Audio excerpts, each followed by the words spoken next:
வணக்கம். செல்வகுமாரின் காற்று பற்றிய அறிவிப்பும் இலங்கைக்கான வானிலை ஆய்வறிக்கையும் 2025 நவம்பர் 13 வியாழக்கிழமை அதிகாலை நிலவர முக்கடல் காற்று பற்றிய அறிவிப்பு.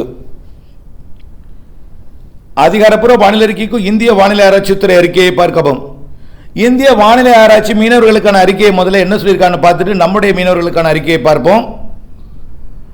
12ஆம் தேதி எந்தவித எச்சரிக்கையும் இல்லைன்னு சொல்லியிருக்கிறாங்க.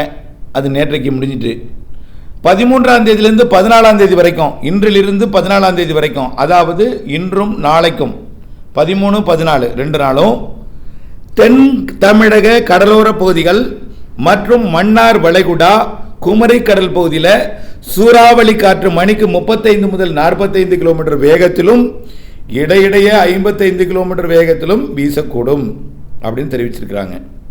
இது தமிழக கடலோர பகுதி, மன்னார் வளைகுடா பகுதி, குமரி கடல் பகுதி, இந்த பகுதியில் தென்கடலோர பகுதியிலையும். அடுத்தது பார்த்திங்கன்னா வங்கக்கடல் பகுதியில் என்ன வங்கக்கடல்னா தென்மேற்கு வங்கக்கடல் அநேக பகுதியிலையும், தென்மேற்கு வங்கக்கடல்னா இலங்கையோட ஒட்டியில் தமிழ்நாடு ஒட்டியுள்ள வங்கக்கடல் அநேக பகுதியிலையும் சூறாவளி காற்று மணிக்கு 35 முதல் 45 கிலோமீட்டர் வேகத்தில் இடையிடையே 55 கிலோமீட்டர் வேகத்திலையும் இருக்கக்கூடும்னு சொல்லியிருக்கிறாங்க. இதுதான் சரி. அதுக்கப்புறம் அரபிக்கடல் என்ன சொல்லியிருக்காங்கன்னா தெற்கு கேரளா கடலோர பகுதி மற்றும் அதனை ஒட்டியுள்ள லட்சத்தீவு பகுதியில் சூறாவளி காற்று 35 45 கிலோமீட்டர் வேகத்திலையும் இடையிடையே 55 கிலோமீட்டர் வேகத்திலையும் இருக்குன்னு சொல்லியிருக்காங்க. லட்சத்தீவும் தெற்கு கேரளா ஒட்டியும் கொஞ்சம் காற்று இருக்குன்னு சொல்லியிருக்காங்க. சரி, நம்மளோட அறிக்கையை பார்ப்போம். என்னை பொறுத்த வரைக்கும் அரபிக்கடலில் எந்த காற்று அச்சுறுத்தலும் இல்லை, குமரி கடலில் காற்று அச்சுறுத்தல் இப்போ இருக்குது, இன்றைக்கு இருக்குது. அவங்க சொல்லியிருக்கிறது சரிதான், அந்த முன்னெச்சரிக்கை இருக்கட்டும்.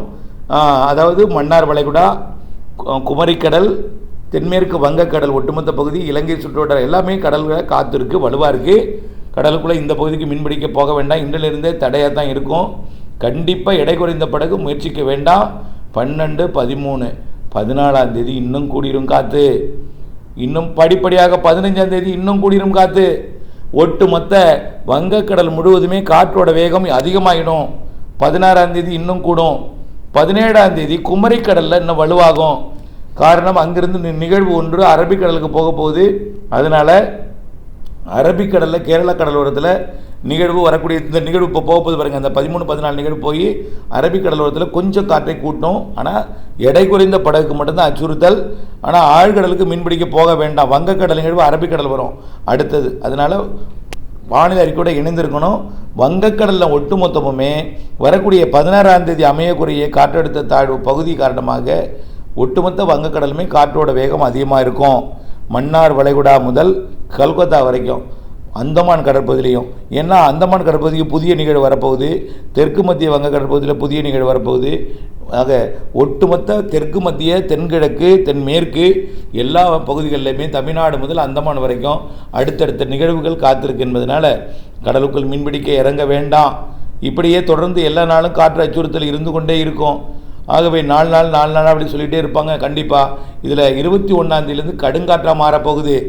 கடுங்காற்று 22ஆம் தேதி வங்கக்கடலில் காற்றழுத்த தாழ்வு பகுதி தவிர தாழ்வு பகுதியாகி மண்டலமாகி தீவிர மண்டலமாகி புயலாக மாறப்போகுது. 23, 24 தேதிகளில் 25ஆம் தேதி அந்த புயல் சென்யார் என்ற பெயர் கொண்டு தமிழ்நாட்டின் கரையை நெருங்க போகுது. கரையை கடக்கும்போது பெரிய காற்று பாதிப்பு இல்லைன்னா கூட கடலுக்குள்ளே கடுங்காற்று இருக்கும். 100, 110 கிலோமீட்டர் வேகம் வரைக்கும் எடுக்கும் அந்த புயல். ஆனால் 80 கிலோமீட்டர் வேகத்தில் குறையாமல் இருக்கும் கடலில் காற்று. கரையை நெருங்கும் போது செயலிழக்கும். ஆனால் அந்தமான் பகுதி, தெற்கு அந்தமான் பகுதி, தெற்கு மத்திய வங்கக்கடல் பகுதி, இலங்கைக்கும் அந்தமானுக்கு இடைப்பட்ட பகுதி, இலங்கை சுற்றுவட்டார பகுதி, பிறகு தமிழ்நாட்டின் கடலோர பகுதியெல்லாம் படிப்படியாக காற்றோட வேகம் வரக்கூடிய நாட்கள் அதிகரிக்கும். 25, 26 இந்த தேதிகளெல்லாம் கொஞ்சம் காற்று கொஞ்சம் 24, 25, 26 20ஆம் தேதிக்கு மேலே இறங்கவே வேண்டாங்க. 16ஆம் தேதியிலேருந்து முடிச்சிருங்க உங்களுடைய இதை. இன்றைக்கும் நாளைக்குமே பிரச்சனை தான். இன்றைக்கும் நாளைக்கும் உங்களுக்கு வங்கக்கடலில் தமிழ்நாட்டை ஒட்டிய கடலோர பகுதி மன்னார் வளைகுடாவில் இன்றைக்கும் நாளைக்கும் இருக்கும். வங்கக்கடலில் அடுத்தடுத்த நிகழ்வு தீவிரமடைந்து இலங்கை ஒட்டி வரும் என்பதனால ஒட்டுமொத்த வங்கக்கடலுக்கும் குமரி முனை முதல் கொல்கத்தா வரைக்கும் உள்ள கடலோர பகுதிகளுக்கும் தமிழ்நாடு கடலோரத்துக்கு கண்டிப்பாக தமிழ்நாடு கடலோர மீனவர்கள் கண்டிப்பாக கடலுக்குள் இறங்கி ஆழ்கடலுக்கு செல்வதை தவிர்த்திடுங்க. போக வேண்டாம், நிறுத்திடுங்க. கொஞ்சம் பொங்கல் வரைக்கும் அடுத்தடுத்த நிகழ்வு காத்திருக்கு. கண்டிப்பாக டிசம்பர் மாதம் 10ஆம் தேதி வரைக்கும் நிகழ்வு இருக்குது. அடுத்தடுத்த நிகழ்வு சிறு நிகழ்வாக இருந்தாலும் கடலுக்கு செல்லாமல் தடை விதிக்கக்கூடிய நிகழ்வும் டிசம்பரில் நிறைய இருக்குது. ஜனவரிலேயும் நிகழ்வு இருக்குது. வானிலை அறியாமல் கடலுக்குள்ளே இறங்க வேண்டாம். எடை குறைந்த படகு இன்றைக்கு போகாமல் இருங்க. எடை மிகுந்த படகு இன்றைக்கி போகலாம், ஆனால் தடை விதிக்கப்பட்டிருக்கு. கண்டிப்பாக எச்சரிக்கையுடன் இருக்கணும். 4லேருந்து இறங்க வேண்டாம். 16லேருந்து கண்டிப்பாக இறங்க வேண்டாம். 20ஆம் தேதியில் கடுமையான காற்று இருக்கும் கடலில் இறங்க வேண்டாம். ஆகவே அது சென்னியாரா மாதிரி தமிழ்நாடு கரை நெருங்க போகுதுங்கிறதையும் தெரியப்படுத்த விரும்புகிறேன். அடுத்தபடி இலங்கைக்கான வானிலை அறிக்கை மழைப்பொழிவு குறித்தது. இலங்கையோட வடக்கு கிழக்கு மாகாணங்களுக்கு இன்றைக்கு லேசான மழைப்பொழிவு இருக்கும். காரணம் என்னென்னா, இலங்கைக்கு மட்டும் கிழக்கு காற்று ஏறுது. ஆனால் தமிழ்நாடு கடலோரமெல்லாம் வடகிழக்கு காற்று தான் ஏறுது. இலங்கைக்கு ராமேஸ்வரத்துக்கு கூட லேசாக ஏறுது. பார்த்திங்களா, அந்த ராமநாதபுரம் மாவட்டத்தில் மழை சொல்லியிருந்தோம். ராமநாதபுரம் மாவட்டத்தில் அதே போல் அதை விட கூடுதல் மழை இலங்கைக்கு இருக்கும். இலங்கையோட வடக்கு கிழக்கு மாகாணங்களுக்கு கண்டிப்பாக இன்றைக்கு மழை இருக்கும். ஆங்காங்கே தான், பெரிய மழை இல்லை. இந்த மழை படிப்படியாக இன்றைக்கு மதிய மாலையில் கொஞ்சம் கனமழை பிடிப்பை கொடுக்கும். இலங்கையை ஒட்டித்தான் நிகழ்வு அமைய போகிறதுங்கிறதுனால இனிமேல் மழை தான். 16ஆம் தேதி வேதாரண்யத்துக்கு மழைப்பொழிவை தொடக்கணும்னு சொல்லியிருக்கோமா, அந்த நிகழ்வு 14ஆம் தேதியே இலங்கைக்கு மழைப்பொழிவை தொடக்க போகுது. இலங்கையோட தெற்கு அரைப்பகுதிக்கு 14ஆம் தேதியே மழைப்பொழிவை தொடக்கணும். நாளை 15ஆம் தேதி வட இலங்கைக்கு மழைப்பொழிவை தொடக்கிறோம். 15ஆம் தேதி வட இலங்கைக்கு மழைப்பொழிவை தொடக்கிறோம். ஒட்டுமொத்தம் 14ஆம் தேதி தென்னிலங்கை தெற்கு அரை பகுதிக்கு 14ஆம் தேதி மழைப்பொழிவை தொடக்கும். 15ஆம் தேதி யாழ்ப்பாணம் காங்கேசனந்துறை உட்பட 15ஆம் தேதி மழைப்பொழிவை தொடக்கணும். 15ஆம் தேதி நள்ளிரவுக்கு பிறகு 16ஆம் தேதி பாக்ஜல சிந்தி பகுதி உட்பட அப்படியே நெடுந்தீவு உள்ளிட்ட பகுதி, கச்சத்தீவு பகுதிகளுக்கு எல்லாமே 16ஆம் தேதி அதிகாலை மழைப்பொழிவை தொடக்கணும். 16ஆம் தேதிக்கு பிறகு 16ஆம் தேதி காலையிலிருந்து டெல்டா மாவட்டங்களோட கடலோர பகுதியும் ராமேஸ்வரம் பகுதிக்கும் மழைப்பொழிவை தொடக்கணும்னு சொல்லிடுற பொழுது ஒட்டுமொத்த இலங்கைக்கு நிறைய மழைப்பொழிவு. ஆக இனிமேல் மழை தான். நம்ம இப்போ இடைவெளி சொல்லியிருக்கிறது தமிழ்நாட்டிற்குண்டான இடைவெளி. இலங்கைக்கு 14ஆம் தேதி மழை தொடங்கினோம். அடுத்த நிகழ்வு வட இலங்கைக்கு 15ஆம் தேதி தொடங்கினோம். தென்னிலங்கைக்கு 14 நாளைக்கு. இன்றைக்கும் ஆங்காங்கே மழை இருக்கும். இந்த முதல் நிகழ்வால், அதாவது அரபிக்கடல் நோக்கி நகரப்போகிற நிகழ்வுனால மழை இருக்கும் ஆங்காங்கே. அடுத்த நிகழ்வு 14 தென்னிலங்கை, 15 வட இலங்கை, 16 டெல்டா மாவட்டங்களுக்கும் வரும் என்பதனால் ஒட்டுமொத்த இலங்கை.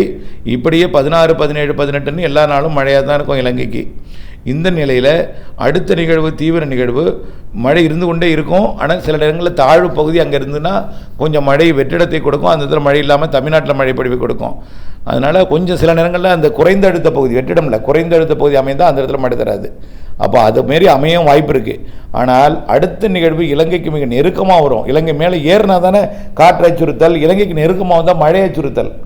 அது இப்போ இலங்கை மீது நெருக்கமாக வந்தாலும் இலங்கைக்கு அப்பால் இருந்தாலும் தரைக்காற்று, பலமான காற்று, இந்த புயல் காற்றெல்லாம் தரையிலேருந்து கடலுக்கு போகிற காற்று கரையை கடந்தால் காற்று பாதிப்பு. அது இங்கே வர்றதுக்கு வாய்ப்பில்லை. இலங்கையை ஒட்டி வர்றதுனால தரையிலேருந்து கடலுக்கு போகிற காற்று, அப்புறம் சுற்றுப்புற இலங்கை ஒட்டுமொத்த பகுதிக்கும் மழை, அப்புறம் நிறைய மழை, இதெல்லாம் இருக்கும். ஆனால் புயல் செயலிழந்தான் கிடக்கும்.